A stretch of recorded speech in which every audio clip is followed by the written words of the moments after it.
Hello. சொல்லுங்கப்பா. அந்த பிரச்சனைக்கு தான்ப்பா பேச வந்திருக்கேன். சரி உங்கள்ட்ட பேசிட்டு கூப்பிடுறேன்ப்பா. பேசிக்கிட்டு இருக்கேன்ப்பா. என்னாச்சு? லேண்ட் ஒண்ணுக்கா எங்க முன்னாடி வாங்கினது அப்படியே இருந்துச்சு. அதை விற்க கொஞ்சம் ப்ராப்ளம்ல இருக்குக்கா. அதான்க்கா ரொம்ப டென்ஷனா இருக்கு. அவ்வளவுதானே பிரச்சனை. வா நம்ம போய் டிஜிட்டல் சர்வே பண்ணி பார்த்துடலாம்.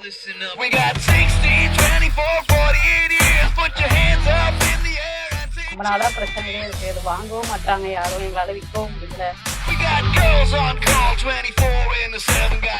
உங்க லேண்ட சர்வே பண்ணுமா? ஆல் ஓவர் தமிழ்நாடு பூராவே நாங்க லேண்ட் சர்வே பண்ணி கொடுத்துட்டு இருக்கோம். நாங்க டிஜிட்டல் மிஷின்ஸை யூஸ் பண்ணி லேண்ட் சர்வே பண்ணி தரோம். அது மட்டும் இல்ல, நாங்க கவர்மெண்ட் லைசன்ஸ் சர்வேயரும் கூட. எங்க கிட்ட topographic survey, area subdivision survey, boundary refixing, hill area survey, காலம் மார்க்கிங்கும் பண்ணி கொடுத்துட்டு இருக்கோம். அதோட சேர்த்து நம்ம சர்வே பண்ண ஏரியாவோட ஸ்கெட்சும் உங்க கையில கொடுத்துருவோம். சோ உங்க லேண்ட துல்லியமா அளக்கணுமா? உடனே நீங்க பிரிசிஷன் லேண்ட் சர்வேவை கான்டாக்ட் பண்ணுங்க.